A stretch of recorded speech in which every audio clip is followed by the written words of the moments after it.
Friends, എല്ലാവർക്കും നമസ്കാരം. നിങ്ങളേവരും കാത്തിരിക്കുന്ന നയനയുടെയും ആദർശിന്റെയും നാളത്തെ വിശേഷത്തിലേക്ക് എല്ലാ കൂട്ടുകാർക്കും സ്വാഗതം.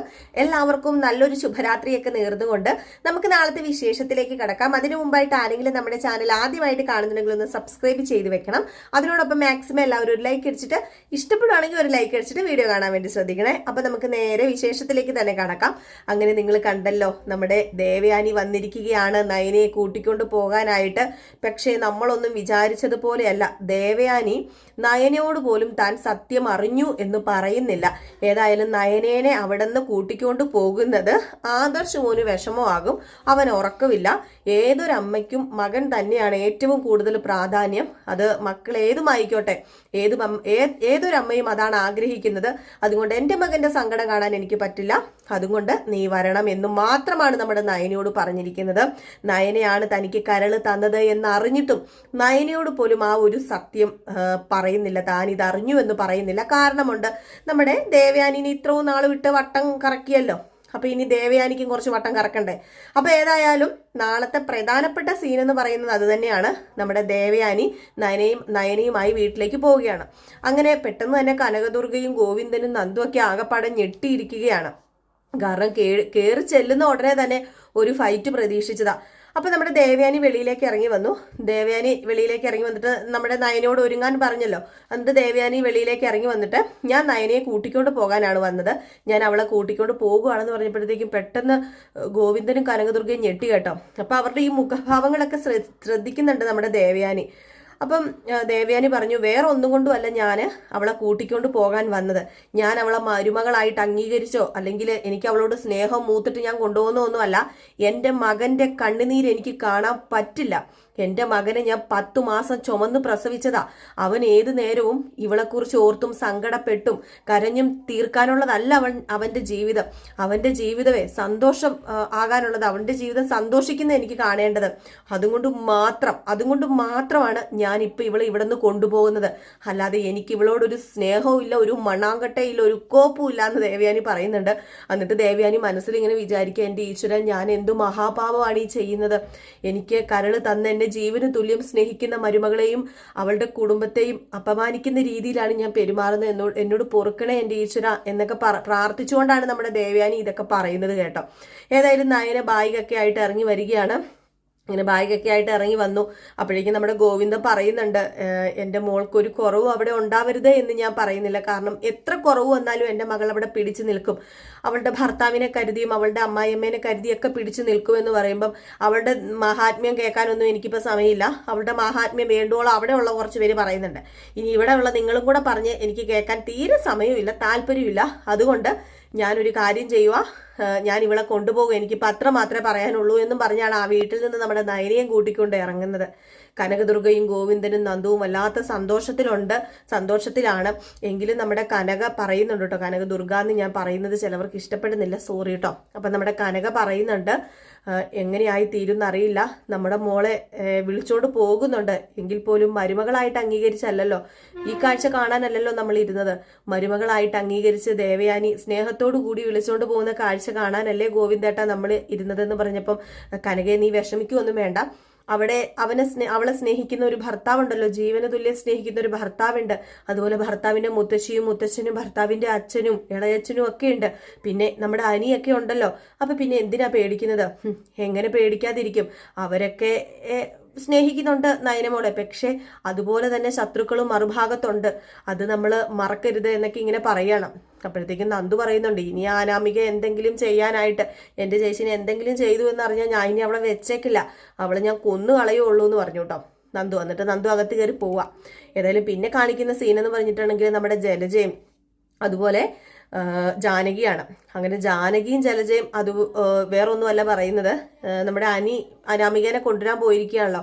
അപ്പൊ ആ ഒരു കാര്യം പറയുമ്പോൾ ദേവയാനി എങ്ങോട്ടാ പോയതെന്ന് ഇവർക്ക് അറിയില്ല കേട്ടോ.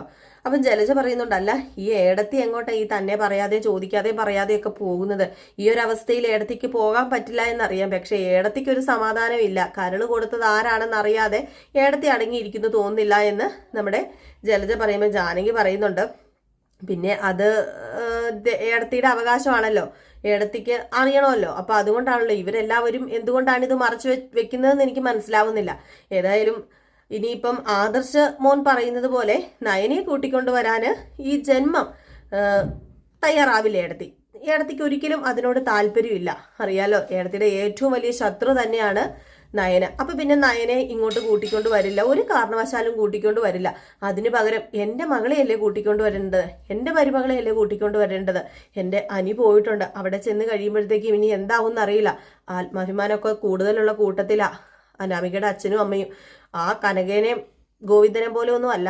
അതുകൊണ്ട് തന്നെ ഇനിയിപ്പോ ഇങ്ങോട്ട് വിടുവോ എന്നൊന്നും അറിയില്ലല്ലോ എന്ന് പറയുമ്പോഴത്തേക്കും ജലജ ഇങ്ങനെ മനസ്സിൽ പറയുന്നുണ്ട്. ഭയങ്കര ആത്മാഭിമാനം തുളുമ്പുന്ന മനുഷ്യരാണല്ലോ. ചുമ്മാ വെച്ചുകെട്ട, എല്ലാം വെച്ചുകെട്ട, വെറുതെ ഓരോന്ന് പറഞ്ഞ് ഉണ്ടാക്കുന്നതാ. അല്ലാതെ അവളത്രയ്ക്ക് വലിയ സമ്പന്നയൊന്നും അല്ല. എന്നിട്ട് ഇവിടെ കിടന്ന് കാണിക്കുന്നതോ ഏതായാലും എന്തെങ്കിലും ആട്ടെ എന്നൊക്കെ പറഞ്ഞ് നമ്മുടെ ജലജ ഇങ്ങനെ മനസ്സിൽ വിചാരിക്കുന്നുണ്ട്. ഇതേ സമയം മുത്തശ്ശിയുടെ എടുത്ത് ജയൻ ചെന്നിട്ട് പറയുന്നുണ്ട്, ഞാൻ ദേവയാനിയോട് പറഞ്ഞിരുന്നു ഒന്ന് ഫോൺ വിളിച്ച് സംസാരിക്കണം, ഫോൺ വിളിച്ച് നയനെ ഇങ്ങോട്ട് വിളിക്കണമെന്ന് പറഞ്ഞിരുന്നു അച്ഛാ. ഏതായാലും നയനെ ഇങ്ങോട്ട് വന്നു കഴിഞ്ഞിട്ടുണ്ടെങ്കിൽ എങ്ങനെയെങ്കിലും ഒക്കെ ദേവയാനിയുടെ മനസ്സ് നമുക്ക് മാറ്റിയെടുക്കാനായിട്ട് സാധിക്കും എന്നൊക്കെ ഇങ്ങനെ പറയാണ്. അപ്പം മുത്തശ്ശൻ പറയുന്നുണ്ട്, അല്ല ദേവയാനി ഇത് എവിടെ പോയതാ, അവൾ എവിടെ പോയതാണെന്ന് അറിയില്ല, എന്ത് ചെയ്യാനാ, അവൾ പരക്കം പാഞ്ഞ് നടക്കുക, കരള് കണ്ടുപിടിച്ചത് ആരാന്നറിയാൻ വേണ്ടി. ഇനിയിപ്പോൾ അതന്വേഷിക്കാൻ വേണ്ടി പോയതാണോന്നും അറിയില്ല. പിന്നെ അവൾ എന്നോട് പറഞ്ഞായിരുന്നു, ഇനി നിങ്ങൾ ആരും കരള് തന്ന ആരുടെ പേരോ ഒന്നും എന്നോട് പറയണ്ട, എനിക്കത് കേൾക്കാൻ താല്പര്യമില്ല എന്ന്. അതുകൊണ്ട് തന്നെ അവൾ ഇനി അത് അന്വേഷിച്ചിറങ്ങാനായിട്ട് വലിയ ഇതൊന്നും കാണിക്കത്തൊന്നുമില്ല എന്നിങ്ങനെ പറയാണ്. ഏതായാലും ഈ സമയത്ത് അനാമികേനെ കൂട്ടിക്കൊണ്ട് വരാൻ വേണ്ടി അനി പോയല്ലോ.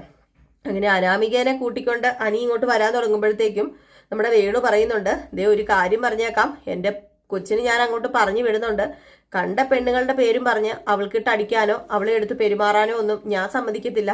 ഞങ്ങളുടെ പൊന്നുമോള ആറ്റുനോറ്റ് ഞങ്ങൾ വളർത്തിയതാ. അതുകൊണ്ട് തന്നെ ഇനി അങ്ങനെ എന്തെങ്കിലും ഉണ്ടായി കഴിഞ്ഞാൽ അപ്പോഴത്തേക്കും അനാമിക പറയുന്നുണ്ട്, അതിന് അവൾ അവിടെ ഇല്ലല്ലോ. ആ കേമി നയന അവളുണ്ടെങ്കിലാണല്ലോ കുറച്ച് തലക്കനം കൂടുതൽ എല്ലാവർക്കും. അവളവിടെ ഇല്ലാത്തത് കൊണ്ട് തന്നെ സൗകര്യമുണ്ട്. അതുമല്ല വല്യമ്മ അവളെ കൂട്ടിക്കൊണ്ട് വരാൻ കൂട്ടാക്കത്തുമില്ല. വല്യമ്മയ്ക്ക് അവളെ കാണുന്നതേ ചതുർത്ഥിയ. പിന്നെ വല്യമ്മയുടെ കാര്യം ഓർത്തിട്ട് മാത്രമാണ് ഞാൻ ഇവിടുന്ന് വരുന്നത്, അല്ലാതെ നിന്റെ കാര്യമോ വേറെ ആരുടെയും കാര്യം ഓർത്തിട്ടല്ലെന്ന് പറയുമ്പം നീ ആരുടെയെങ്കിലും കാര്യം ഓർത്തിട്ട് വാ, അതിന് എനിക്ക് വിരോധമൊന്നുമില്ല. എനിക്കിപ്പം മുത്തശ്ശിയുടെയും അതുപോലെ തന്നെ വല്യമ്മേൻ്റെ ഒക്കെ മുന്നിൽ നിന്നെ കൊണ്ടുവന്നൊന്ന് നിർത്തിയേ പറ്റൂ. അതിനുവേണ്ടിയാണെന്ന് ഞാൻ പറഞ്ഞല്ലോ. നീ അതുകൊണ്ട് ആരെയും ഉദ്ദേശിച്ച് വന്നാലും എനിക്ക് പ്രശ്നമല്ല. പിന്നെ ഇവളുടെ വായിൽ കിടക്കുന്ന നാക്ക് നന്നായിട്ട് കിടന്നില്ലെങ്കിൽ ചിലപ്പോൾ ഇനിയും ആരെങ്കിലും എടുത്ത് ഇവളെ പൊതിച്ചു എന്നിരിക്കും. അതിന് എന്നെ കുറ്റം പറഞ്ഞിട്ട് കാര്യമില്ല എന്ന് നമ്മുടെ അനി പറയുന്നുണ്ട് കേട്ടോ. ഇത് കേട്ടിട്ട് നമ്മുടെ അനാമിക അവിടെ നിൽക്കുകയാണ്, ദേഷ്യം വന്നിട്ട്. അനി വണ്ടി കയറാൻ തുടങ്ങുമ്പോഴത്തേക്കും രേവതി പറയുന്നുണ്ട്, മോള് ധൈര്യമായിട്ട് പൊക്കോ, മോൾ എങ്ങനെയെങ്കിലും അവിടെ പിടിച്ചു നിൽക്കണം, ഇവന്റെ സ്നേഹമൊന്നും മോള് പ്രതീക്ഷിക്കണ്ട. അനന്തപുരി തറവാട്ടിലെ മരുമകളെ എന്ന പദവി മാത്രം മോള് പ്രതീക്ഷിച്ചിട്ട് പോയാൽ മതി. പിന്നെ ഈ അമ്മ പുറകെ ഉണ്ടെന്ന് കൂട്ടിക്കോ, അമ്മ എന്തെങ്കിലും പറഞ്ഞ് പതുക്കെ അങ്ങോട്ടേക്ക് വരാം. ഏതായാലും ഇനി നയനെ അങ്ങോട്ടേക്ക് വരാൻ പോകുന്നില്ലല്ലോ, നിന്റെ വല്യമ്മ നയനയെ കൊണ്ടുവരാനും പോകുന്നില്ല. നയനെ ആ തള്ള വിളിക്കാതെ ഇങ്ങോട്ട് വരില്ലെന്നാണല്ലോ പറഞ്ഞേക്കുന്നത്. അപ്പൊ പിന്നെ പേടിക്കാനൊന്നുമില്ല, അവിടെ പൊക്കോ. പിന്നെ ഒരുത്തി ഉണ്ടല്ലോ നാക്കിന് നീളമുള്ള അവളെ നീ ഒന്ന് പെരുമാറി വിട്ടാൽ മതി. ഏതായാലും ഇടയ്ക്ക് അമ്മേനെ വിളിച്ച് ഓരോ കാര്യങ്ങൾ ചോദിച്ച് അമ്മയെല്ലാം പറഞ്ഞു തന്നോളാം. എല്ലാം തഞ്ചത്തിൽ നിൽക്കണം. നീ ആരുടെ മുമ്പിൽ വയലന്റ് ആയാലും നീ അനിയുടെ മുമ്പിൽ സൈലന്റ് ആയിട്ട് നിൽക്കാൻ നോക്കുക. അവന്റെ കയ്യിൽ നിന്നെല്ലാം നമുക്ക് കയ്യിലാക്കിയിട്ട് വേണ്ടേ നമുക്ക് ഡിവോഴ്സ് എങ്കിൽ ഡിവോഴ്സ്, നിനക്ക് ഇഷ്ടമല്ലേ വേണ്ട, ഈ ബന്ധം തുടരണ്ട എന്നൊക്കെ പറഞ്ഞ് അച്ഛനും അമ്മയും കൊണ്ട് ഉപദേശിച്ചിട്ടൊക്കെ ആട്ടോ വിടുന്നത്. അങ്ങനെ നയനയായിട്ട് ആദ്യം എത്തുന്നത് അനാമികയാണ് കേട്ടോ. അപ്പൊ അനാമികയായിട്ട് അനി ആദ്യം വരികയാണ്. അങ്ങനെ അനാമികേനെ കണ്ടതും മോളേന്നും പറഞ്ഞുകൊണ്ട് ജാനകി കെട്ടിപ്പിടിച്ചു കരയുന്നു, ഉമ്മ വെക്കുന്നു. അയ്യോ മോളില്ലാത്തത് കൊണ്ട് എന്തൊരു സങ്കടമായിരുന്നു എന്നറിയാമോ ഇവിടെ എല്ലാവർക്കും. മോളില്ലാത്തത് കൊണ്ട് ഐശ്വര്യം ഇല്ലാത്തത് പോലെയായിരുന്നു. പിന്നെ ഏടത്തിയുടെ കാര്യം പറയുകയോ വേണ്ട, ഏത് നേരവും ദേ അനാമിക മോള് വിളിച്ചോ, അനാമിക മോള് വരുവോ എന്നൊക്കെ ചോദിക്കുമായിരുന്നു. എൻ്റെ മോളെ കൂട്ടിക്കൊണ്ട് വരാൻ അനി നിനക്ക് തോന്നിയില്ലോ? ഇനി ദേ എന്റെ കൊച്ചിനെ ഒന്നും പറയാൻ ഞാൻ സമ്മതിക്കില്ല. ഇവളെ ഇനി ഒന്നും നീ പറയരുത്. ഞാൻ പറഞ്ഞേക്കാം, ഇനി ഇവളെ ഇറങ്ങി പോകേണ്ട ഒരു അവസ്ഥ വന്നു കഴിഞ്ഞാല്, അതേ അമ്മേ, ഇനി ഇറങ്ങി പോകേണ്ട അവസ്ഥ വന്നു കഴിഞ്ഞിട്ടുണ്ടെങ്കിൽ അങ്ങോട്ടേക്ക് ആരും വിളിക്കാൻ വരണ്ട, അതാ നല്ലത്. ഞാൻ അങ്ങോട്ടേക്ക് വരത്തില്ല, എനിക്ക് അത്രേ പറയാനുള്ളൂ. അല്ലാതെ ഇവിടെ വലിഞ്ഞു കയറി ഓരോരുത്തർ വന്ന് കിടക്കുന്ന പോലെ ഒന്നും എന്നെ കിടക്കാൻ കിട്ടത്തില്ല. എനിക്ക് അവിടെ അന്തസ്സായിട്ടൊരു വീടുണ്ട്. ആ വീട്ടിൽ എല്ലാ സൗകര്യങ്ങളോടും കൂടി ഒരു വീടുണ്ട്. ഒരു വീടല്ല, എൻ്റെ അച്ഛൻ പല സ്ഥലത്ത് വീടും സ്ഥലവും മേടിച്ചിട്ടിട്ടുണ്ട്. അല്ലാതെ ഞാൻ പിന്നെ എന്തിനാ ഇങ്ങോട്ട് വരുന്നത്? ഞാൻ വല്യമ്മയുടെ കാര്യവും അതുപോലെ തന്നെ അമ്മയുടെ കാര്യമൊക്കെ ഓർത്തിട്ട് മാത്രം ഇങ്ങോട്ട് വന്നത് എന്നൊക്കെ ഇങ്ങനെ പറയാണ്. ഏതായാലും ഈ സംസാരമൊക്കെ നടന്നുകൊണ്ടിരിക്കുമ്പോഴാണ് അനി കുറച്ചു നേരം കഴിഞ്ഞപ്പോൾ അങ്ങ് കയറിപ്പോയിട്ടോ. എനിക്കിതൊന്നും കേൾക്കാൻ വലിയ താല്പര്യമൊന്നുമില്ല. അപ്പോഴാണ് നമ്മുടെ ദേവയാനി വരുന്നത് നയനയും കൊണ്ട്. അങ്ങനെ ഒരു വണ്ടി വന്ന് നിന്നു. വണ്ടി വന്ന് നിന്നതും അനന്തപുരിയിലെ വണ്ടി തന്നെയാണ്.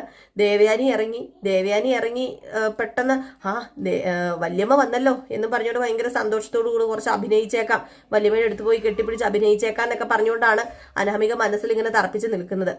അപ്പോഴല്ലേ പുറകെ ഇറങ്ങി വരുന്നത് നമ്മുടെ നയനയെ കണ്ടതും അനാമികയും ജലജയും ജാനകി ഞെട്ടിപ്പോയി കേട്ടോ.